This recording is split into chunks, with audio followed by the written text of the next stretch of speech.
ஐயனார் துணை சீரியல்ல அடுத்து என்ன நடக்கும் அப்படின்னு ஒரு ஆவல தூண்டி இருக்கிற மாதிரி ப்ரோமோவும் வந்து பாத்தீங்கன்னா ரிலீஸ் ஆயிருக்கு. அதே டைம்ல எபிசோடும் அப்படிதான் போய்கிட்டு இருக்கு.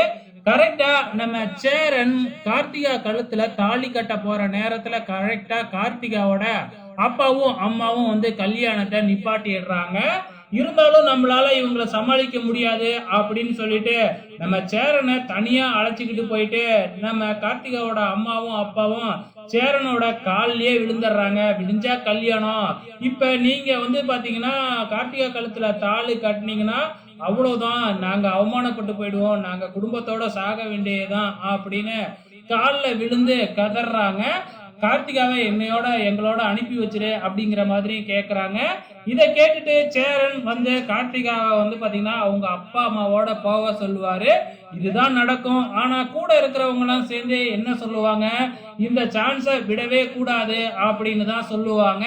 அவங்க சொல்றதெல்லாம் நீங்க கேட்காதீங்க அப்படின்னு சொல்லி பார்ப்பாங்க. ஆனா நம்ம சேரன் தான் ரொம்ப இலகுன மனசு உடையவராச்சு, அதெல்லாம் தாலி கட்ட முடியாது அப்படின்னு தான் சொல்லுவாப்புல. ஆனா கார்த்திகா என்ன செய்ய போறாங்க, நீங்க இப்ப தாலி கட்டலனா நான் இதே இடத்துலயே வந்து தற்கொலை பண்ணிக்குவேன் அப்படின்னு கத்தியை எடுத்து ஏதாச்சும் கழுத்துல வச்சுக்கிட்டு ஏதாச்சும் பிளாக்மெயில் பண்ணுனா வந்து நம்ம சேரன் வந்து தாலி கட்டுவாரு. ஸோ அதுதான் நடக்கிறதுக்கு வாய்ப்புகள் இருக்கு. பொறுத்திருந்து பார்க்கலாம் என்னதான் நடக்க போகுதுன்னு.